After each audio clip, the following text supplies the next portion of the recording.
Salam geothermal. Halo, selamat datang kembali di kuliah Teknik Geothermal TM4219. Perkenalkan, saya Heru Beren Pratama dan dosen pengampu utama adalah Ibu Neni Saptaji. Pada pertemuan kali ini kita akan membahas mengenai potensi cadangan geothermal. Seperti yang kita lihat pada slide berikut ini, metode perhitungan potensi geothermal dapat dibagi menjadi beberapa metode. Hanya saja, untuk pembahasan kali ini kita akan membahas metode heat flux method, metode perbandingan atau areal method, dan metode volumetric atau kita kenal sebagai heat storage method. Untuk heat flux method, kita harus memiliki manifestasi geothermal di permukaan.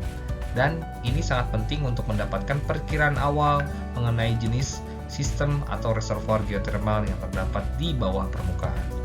Laju alir panas total ke permukaan atau biasa dinyatakan sebagai panas yang hilang ke permukaan, heat loss to the surface, merupakan jumlah dari aliran panas ke permukaan yang terjadi secara konduksi dan secara konveksi. Atas dasar prinsip keseimbangan massa dan panas, mass and heat balance, diperkirakan panas yang hilang ke permukaan sebanding dengan panas yang masuk ke dalam sistem, heat influx. Atas dasar pemikiran tersebut, besarnya panas yang hilang ke permukaan sering dipakai sebagai perkiraan awal dalam menentukan besarnya sumber daya geothermal. Untuk metode yang kedua, yaitu metode perbandingan, digunakan apabila penyelidikan ilmu kemumian yang dilakukan baru sampai tahap penyelidikan. Persebaran manifestasi permukaan dan pelamparan struktur geologi secara global dilakukan juga. Pada tahap ini, belum ada data yang dapat dipergunakan untuk memperkirakan besarnya sumber daya dengan menggunakan metode yang lain atau secara matematis atau numerik. Oleh karena itu, potensi energi sumber daya geothermal diperkirakan berdasarkan potensi lapangan lain yang memiliki kemiripan kondisi geologinya. Dengan metode perbandingan, besarnya sumber daya geothermal di suatu daerah prospek geothermal dapat diperkirakan dengan mengalihkan luas area prospek. Pada tahapan ini dapat diperkirakan dari persebaran manifestasi permukaan dan pelamparan struktur geologinya secara global. Kemudian dikalikan dengan rapat daya power density-nya. Metode yang paling umum digunakan adalah metode heat storage atau yang biasa dikenal sebagai metode volumetrik. Dalam metode ini, besarnya potensi energi sumber daya atau cadangan diperkirakan berdasarkan kandungan panas di dalam reservoir. Kandungan energi panas di dalam reservoir adalah jumlah keseluruhan dari kandungan panas di dalam batuan dan kandungan panas di dalam fluida, baik itu fluida air, uap, atau campuran keduanya yang dihitung sebagai persamaan berikut ini.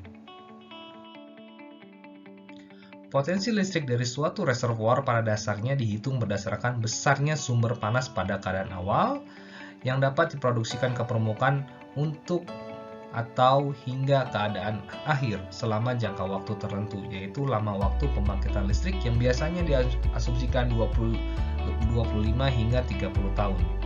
Keadaan akhir di dalam reservoir sebetulnya tidak diketahui dengan pasti karena biasanya diasumsikan. Konsep dari perhitungan potensi listrik diilustrasikan sebagai gambar berikut ini. Langkah pertama adalah menghitung panas yang tersimpan dalam reservoir pada keadaan awal atau KEI, dan kemudian menghitung panas yang tersimpan dalam reservoir pada keadaan akhir atau KEF. Selisih dari kedua nilai tersebut adalah maksimum energi yang dapat dimanfaatkan atau KTH. Dengan mengasumsikan bahwa tidak semua energi tersebut dapat diproduksikan ke permukaan, maka digunakan parameter yang dikenal sebagai recovery factor untuk menghitung energi geothermal yang dapat dimanfaatkan di permukaan atau KDE. Menurut Mafler pada tahun 1978, besarnya recovery factor tergantung dari besarnya porositas batuan geothermal. Energi panas tersebut dikonversikan menjadi energi listrik dengan cara berikut ini.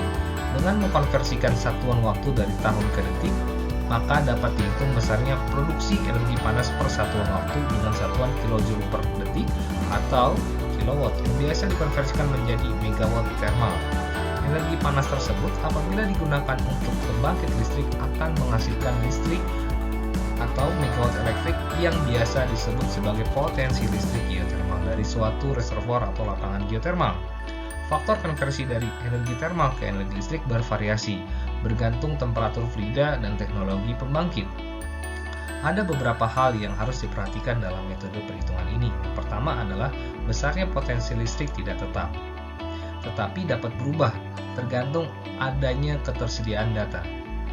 Semakin banyak data yang diperoleh dari kegiatan eksplorasi dan dari data sumur, maka tingkat kepastian meningkat dan resiko berkurang.